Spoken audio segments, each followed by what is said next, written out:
ನೋಡಪ್ಪ, ನಾನು ಪರಮೇಶ್ವರ್ ಹತ್ರ ಮಾತಾಡಿದೆ. ಬೆಳಗ್ಗೆ ಅವ್ರ ಮನೆಗೆ ಹೋಗಿದ್ದೆ ನಾನು. ಅವರು ಒಂದು 25 ಲಕ್ಷ 15 ಲಕ್ಷ ಕೊಟ್ಟಿದ್ದಾರೆ.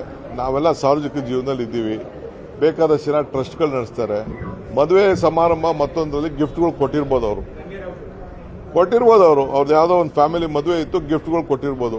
ಅದೇನು ಅವರೇನು ಯಾರು ಇಲ್ಲಿಗೆಲ್ಲಗೆ ಸ್ಲಮ್ ಮಾಡೋ ಇದನ್ನ ಸ್ಮಗ್ಲಿಂಗ್ ಮಾಡುವಂತ ಪರಮೇಶ್ವರ್ ಅಂತ ಒಬ್ಬ ಪ್ರಭಾವಿ ವ್ಯಕ್ತಿ ಯಾರು ಹೇಳ್ತಾರಾ? ಯಾರು ಎನ್ಕರೇಜ್ ಮಾಡ್ತಾರಾ?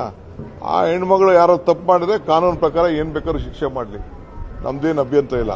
But as far Parameshwar is concern, is a law binding citizen, is a home minister of the country. We are proud of him. Is a big leader. 8 ವರ್ಷ ಅಧ್ಯಕ್ಷರಾಗಿ ನಮ್ಮ ರಾಜ್ಯಕ್ಕೆ ಬೇಕಾದ ಸರ್ವಿಸ್ ಮಾಡಿದ್ದಾರೆ.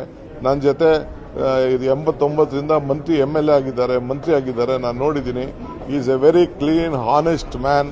ಅವ್ರೇನು ಮಾಡಿಲ್ಲ. ಗಿಫ್ಟ್ ಕೊಟ್ಟಿದ್ರೆ ಯಾವ್ದಾದ್ರು ಮದುವೆ ಗಿಫ್ಟ್ ಕೊಟ್ಟಿರ್ಬೋದು ಅಷ್ಟೇ. You will answer it. ನಾನು ಮೀಟ್ ಮಾಡ್ಕೊಂಡು ಬಂದಿದ್ದೀನಿ. ವಿ ಸ್ಟ್ಯಾಂಡ್ ಬೈ ಯು ಅಂತ ಹೇಳಿದ್ದೀನಿ.